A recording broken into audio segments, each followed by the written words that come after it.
إلا عباد الله المخلصين أولئك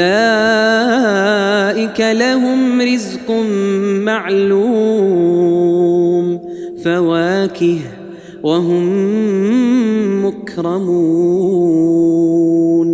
في جنات النعيم على سرر متقابلين يطاف عليهم بكأس من معين بيضاء لذة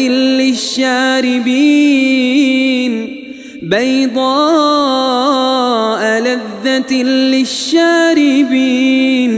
لا فيها غول ولا هم عنها ينزفون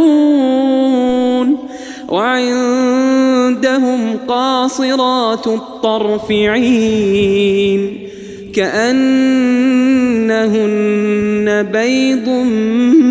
مكنون. اللهم صل